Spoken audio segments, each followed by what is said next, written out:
নিষিদ্ধ সংগঠন ছাত্রলীগের হামলায় ছাত্র শিবিরের ৩ কর্মী আহত হয়েছেন।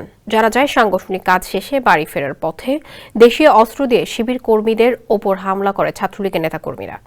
এর আগে সামাজিক যোগাযোগ মাধ্যমে বিভিন্ন ধরনের হুমকি ধামকি দিয়ে আসার কথা জানান আহতরা। পিরোজপুরের ইন্দুরকানী উপজেলার বালিপাড়া ভূমি অফিসের সামনে হামলার ঘটনা ঘটে। ইন্দুরকানী উপজেলা ছাত্র শিবিরের সভাপতি আশরাফুল ইসলাম জানান, শুক্রবার রাত 9:30টার দিকে সাংগঠনিক কার্যক্রম শেষ করে বাড়ি ফেরার পথে তাদের উপর হামলা করে ছাত্রলীগ। আহতরা হলেন তরিকুল ইসলাম রিয়ান ও সাইদুল ইসলাম। আহত সাইদুল ইসলাম জানান, রাতে তাদের 3 জনকে পেয়ে হঠাৎ করে দেশীয় অস্ত্র দিয়ে হামলা করে ছাত্রলীগ। তারা এর আগে সামাজিক যোগাযোগ মাধ্যমে বিভিন্ন ধরনের হুমকি ধামকি দিয়ে আসছিল বলেও জানান তিনি। ইন্দুরকানী থানার ওসি মারুফ হোসেন কালবেলাকে জানান, শুক্রবার রাতে বালিপাড়ায় একটি হামলার ঘটনা ঘটেছে, তবে এখনো কোনো অভিযোগ পাওয়া যায়নি। আহতরা দাবি করেছেন, হামলাকারীরা সবাই ছাত্রলীগ কর্মী।